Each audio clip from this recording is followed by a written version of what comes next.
Good day, everyone. I am super excited to be here with you all today, wonderful people in Africa, to discuss the future of African knowledge through partnerships. If there's one thing we have learned as Wikimedians, is the power of collaborative effort. All of you have worked so hard to make the internet much more diverse than it was when you made the decision to volunteer your time to create knowledge by Africans. My name is Rolf. I am the Senior Regional Partnerships Manager for Sub-Saharan Africa at the Wikimedia Foundation. And I am here with our amazing internal and external partners to have this wonderful discussion. To help create a world, an Africa, where all people can share in the sum of all knowledge, the partnership team engages amazing people outside the Wikimedia ecosystem and within to bring together our resources for this goal. Today, I'm happy to introduce to you our partners from Africa No Filter, the African Union, and team members within the foundation to talk more about how we can build an Africa where all people can share in the sum of all knowledge.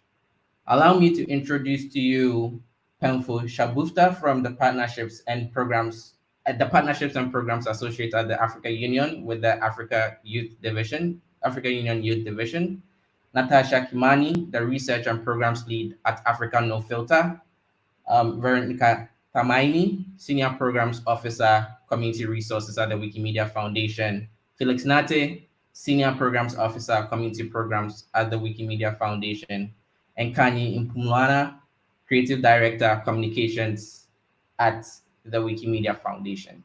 We are expecting one more person from the Africa Union who is currently having some challenges with logging in. She is Faith Adyambo, Coordinating Officer at the Africa Union for Agenda 2063. So thank you all so much for being here.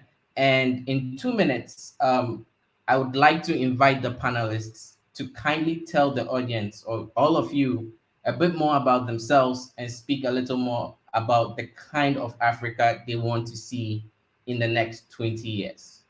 So I would open the floor for Penfo to begin, and we can follow on with Natasha, Veronica, Felix, and Kanye. Thank you very much, Rudolph. Afternoon, everyone. As Rudolph already mentioned, I'm Bempo Javuta. I'm a Malawian working for the African Union, specifically the Youth Division. Um, I personally envision an Africa where Africans are, creating solutions for African problems. That is really something that I think drives me, and I can only see that happening if I think we are able to maximize the potential that Africa itself has. And thank you very much for being here. I'm glad to have this conversation, and I'm looking forward to engaging with the rest of the colleagues. Thank you. Hi, everyone. My name is Natasha Kimani. Greetings from the most beautiful city on the continent, Nairobi.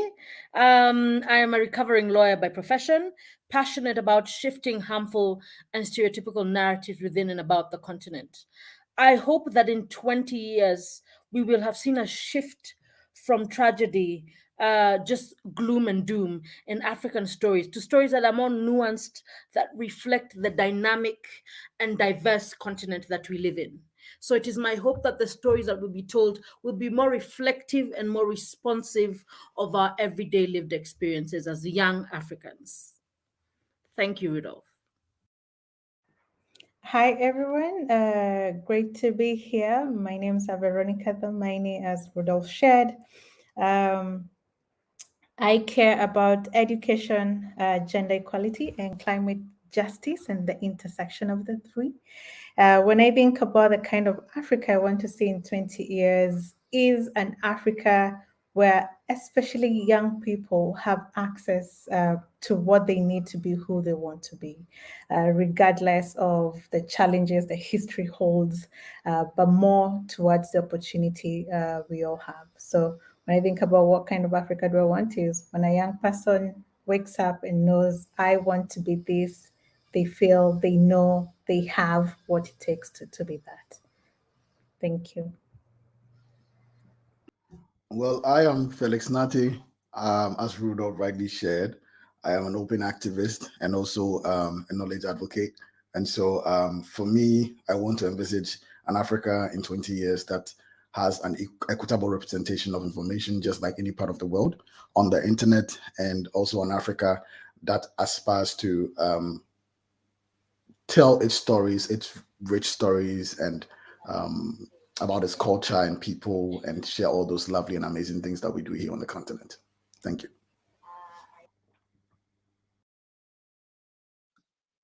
Hi everyone, my name is Kanyim Bumlana. I'm the creative director within the communications department of the foundation. The Africa I dream about in 20 years, much like Bembo, is the one where we are solving our problems. And I would add to that, it's also an Africa that is kind of making the most of the youth that it has. We are such a young and dynamic and spirited continent. And so in about 20 years, what I'm hoping is that we really make use of our youth and we put them in innovation, we put them in technology to help solve those problems, because I believe that our youth are the people most capable of solving those problems.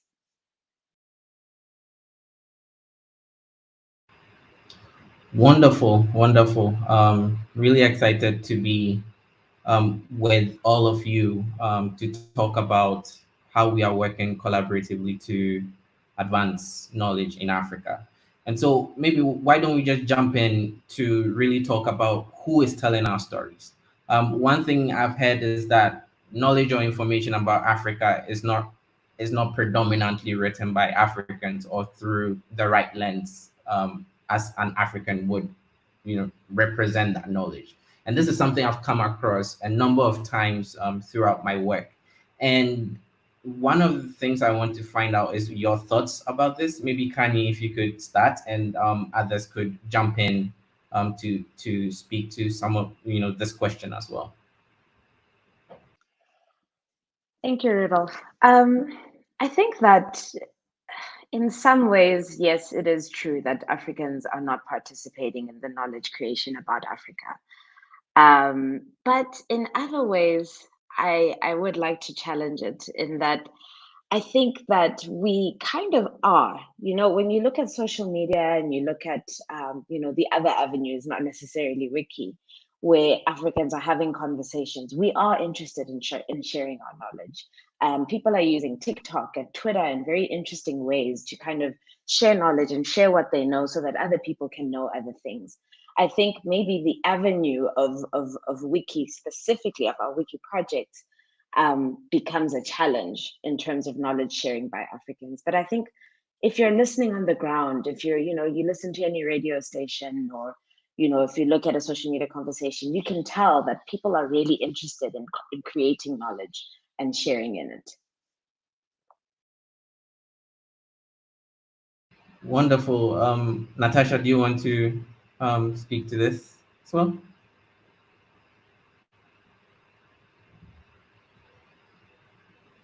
Um, mm, Natasha, we can't hear you.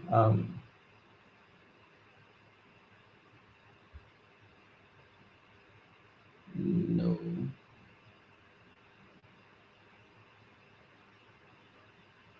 no, still no audio. So why don't we work on that audio and hand it over to Penful to talk about the narrative, that whole thing about Africans are not contributing to African knowledge or knowledge on the internet. Oh, thank you very much, Rudolph. Yeah, it's sadly, unfortunately, I actually want to agree with what Kanye was saying. It is really unfortunate that we place the trust in others to tell African stories, and this most unfortunate part. Another is the fact that, in as much as we do have African stories, I mean, we have cultures that have been writing, the cultures that have been in fact, the most interesting thing about this whole story and storytelling and writing is that we have, as ancient times goes, we have had different civilizations that have actually been writing about or have been in the business of knowledge creation, knowledge Hello? keeping. We speak. we speak about the likes of, you know, the Nubian civilization, the Egyptian civilization, but now I think with the whole, you know, colonization, that whole phase, slavery and all that, I think it changed Africans, for lack of a better way to describe it, confidence in telling our own stories.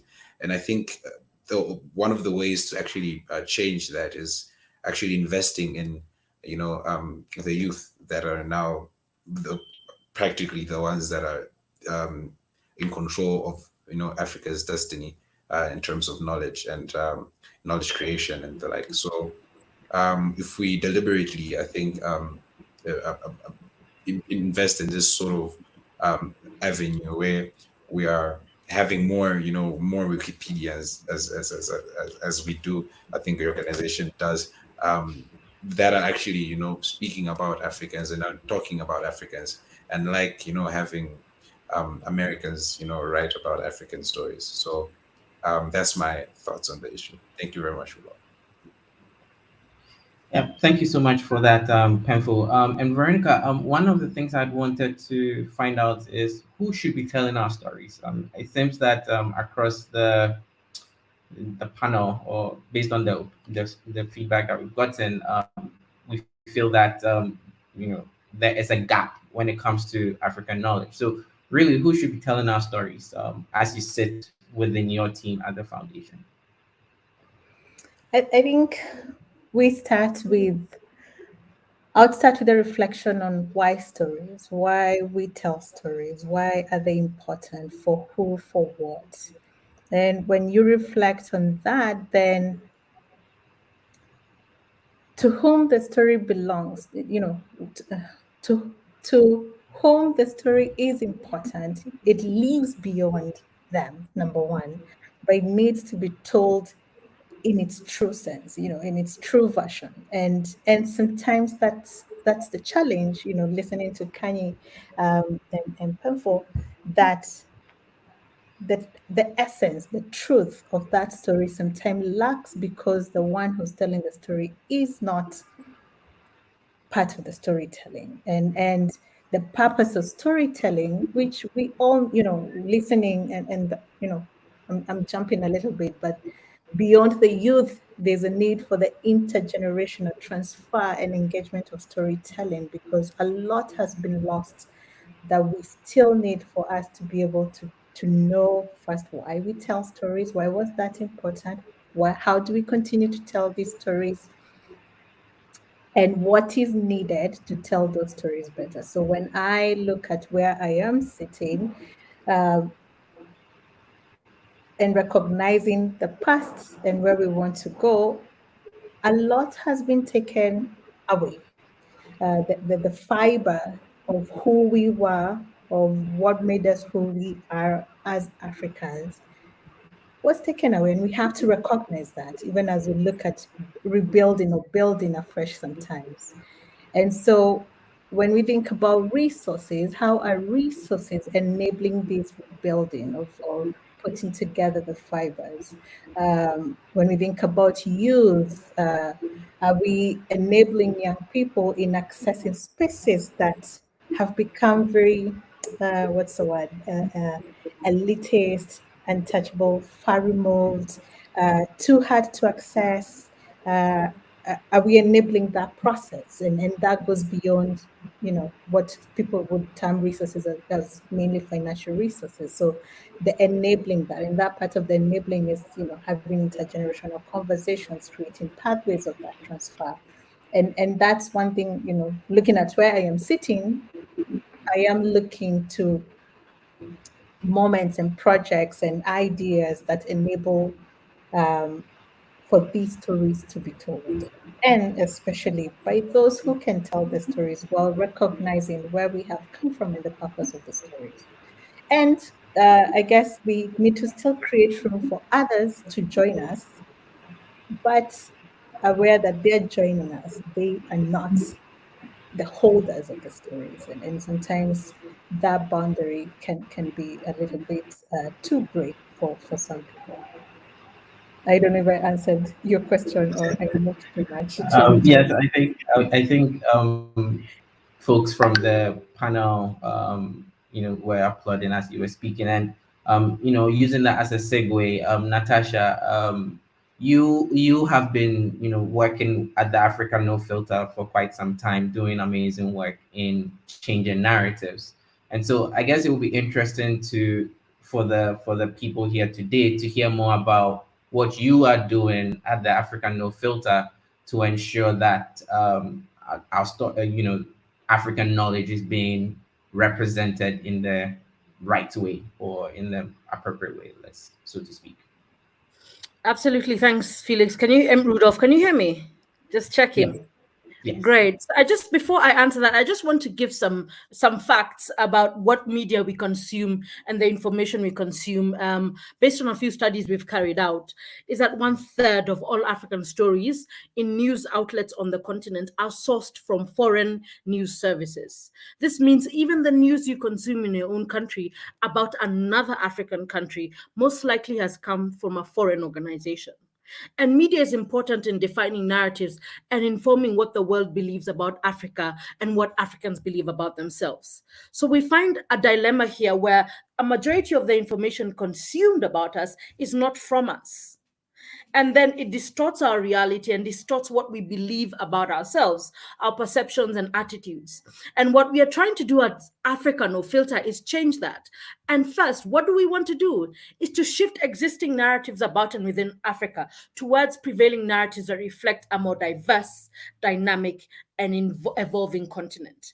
And we're doing this by empowering African storytellers and content creators, whom we believe over time, not just in a short time, we'll be able to tell different types of stories that reflect their diversity.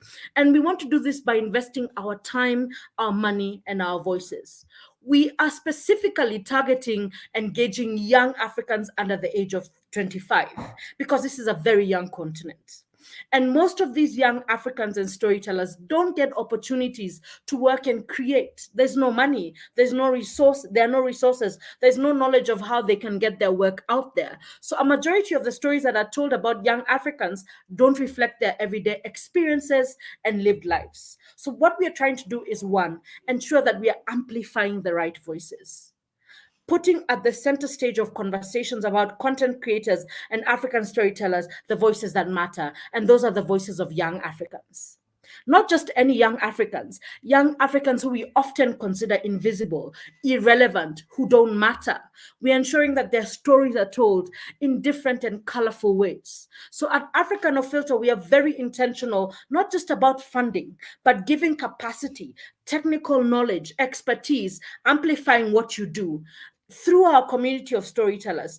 If you want to amplify your work via social media, great. We are going to create a workshop for you in partnership with existing storytellers to teach you and help you expand your work and your scope. So those are some of the things we do at Africa No Filter. But most importantly, we are evidence-based, data-driven. We ensure that we carry out research across the continent to find out what exactly do African storytellers need.